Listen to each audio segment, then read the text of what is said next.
ஏன்னா அந்த பக்கம் ஜெயலலிதா ஆடுறாங்க, அம்மா ஆடுறாங்க, ஜெயலலிதா அம்மா. ம். அப்போ அவங்க வந்து இஸ் ஆல்ரெடி ஸ்கில்டு டான்ஸரு. படப்பிரகாரமும் ஸ்கில்டு டான்ஸரு, இல்லாமலும் ஸ்கில்டு டான்ஸரு. அப்போ அவங்கள போட்டியில ஜெயிக்கிறாருன்றது தான் அந்த டான்ஸ் இது. அது அவ்வளோ பிரமாதமா பண்ணாரு அவரு. அந்த அந்த டான்ஸே பண்ணாருன்னும்போது, அவர் அதெல்லாம் டான்ஸ் அதெல்லாம் ரொம்ப கஷ்டப்படுவாரா சார்? நான் நான் நடன சீன்லலாம் நான் பார்த்ததே கிடையாது சார். இப்படியே உட்காந்து பார்த்துக்கிட்டே இருப்பாரு. ஓகே.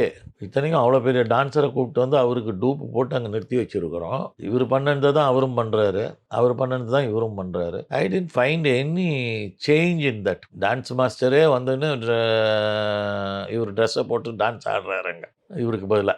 ஆனா, அவரு அது எல்லாத்தையும் அப்படியே வித்தவுட் எனி டக்கு டக்குன்னு ஒரு 1, 2 ஷாட் தான் வந்துகிட்டு ஒன் மோர் எடுத்தாங்களே தவிர பாக்கியெல்லாம் டக்கு டக்கு டக்கு. ஏன்னா அந்த பக்கம் ஜெயலலிதா ஆடுறாங்க, அம்மா ஆடுறாங்க, ஜெயலலிதா அம்மா. ம். அப்போ அவங்க வந்து இஸ் ஆல்ரெடி ஸ்கில்டு டான்ஸரு. படப்பிரகாரமும் ஸ்கில்டு டான்ஸரு, இல்லாமலும் ஸ்கில்டு டான்ஸரு. அப்போ அவங்கள போட்டியில ஜெயிக்கிறாருன்றது தான் அந்த டான்ஸ் இது. அது அவ்வளோ பிரமாதமா பண்ணாரு அவரு. அந்த அந்த டான்ஸே பண்ணாருன்னும்போது, ஏன் யாரடி நீ மோகினின்னு அந்த உத்தமபுத்திரன்.